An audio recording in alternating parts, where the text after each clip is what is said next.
One of the most annoying things that can happen when you're just starting out as a bookbinder or a junk journaler, or even if you're experienced, it's happened to me several times, is when you run out of thread. You haven't calculated how much thread you need to sew in all of your signatures. There's actually a very simple solution to this problem. It's called a weaver's knot. We're going to put a slip knot and a weaver's knot on this dangling piece here that we have left, and I'm going to show you how to do that.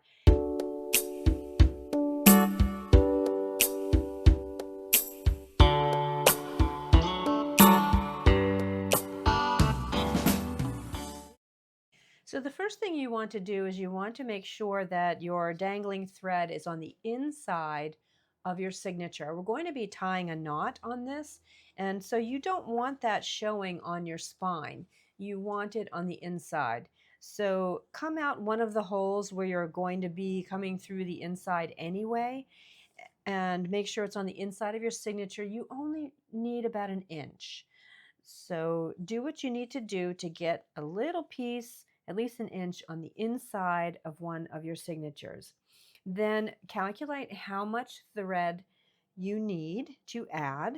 And in this case, obviously, I would be using more thread, but I'm just demonstrating on a scrap piece of paper and using some thick waxed linen in brown, so I hope you can see it.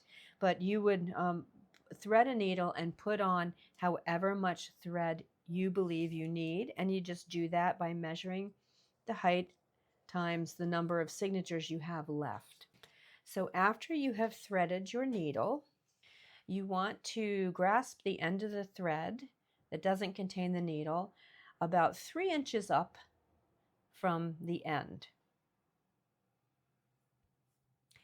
Then with your right hand, put your fingers about 1.5 inches to the right of your left hand.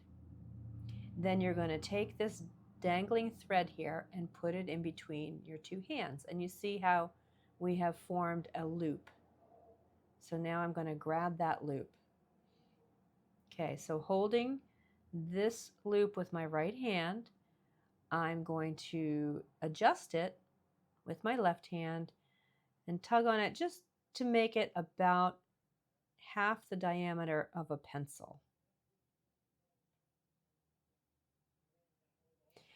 Now I'm going to take the dangling end about an inch down here, and I'm going to slowly move my thumbs together, and as I do, I'm going to sort of get bunny ears or something, I guess you could call it, making a new loop, and the new loop needs to be kind of under the first loop that's being maintained by my right hand. I'm going to take the new loop and rest it on my forefinger here and pinch it with my forefinger and thumb. And with my left hand, I'm going to push the new loop up through the previous loop.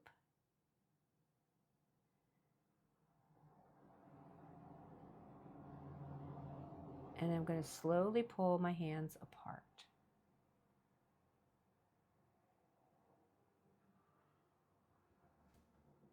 And make sure that this piece here,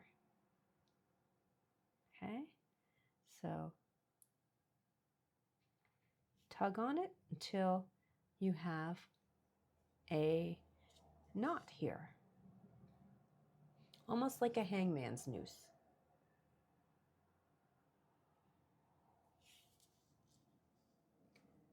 Okay, this is a slip knot actually, and we're going to use the slip knot to make the weaver's knot. Okay, so now I'm going to reduce the size of this loop to about the diameter of a pencil.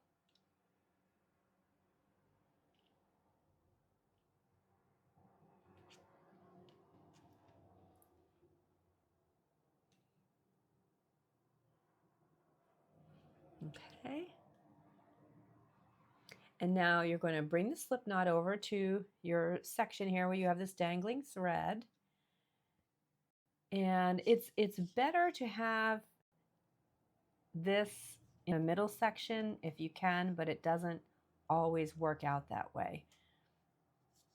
So we're going to place this slip knot over the dangling edge and push it all the way down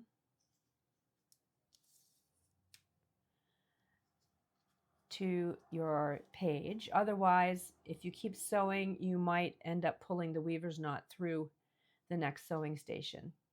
So we're going to take both, we can get rid of this needle now. Take both the short and long end of the slip knot.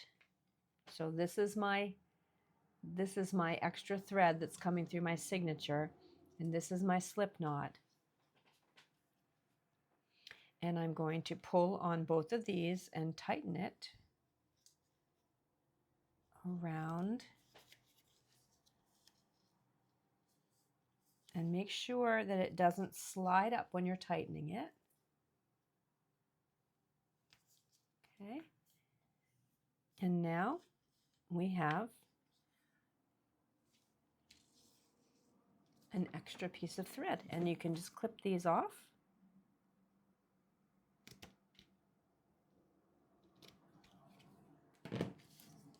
And it's nice and tight, and you can just keep sewing. I hope that helps.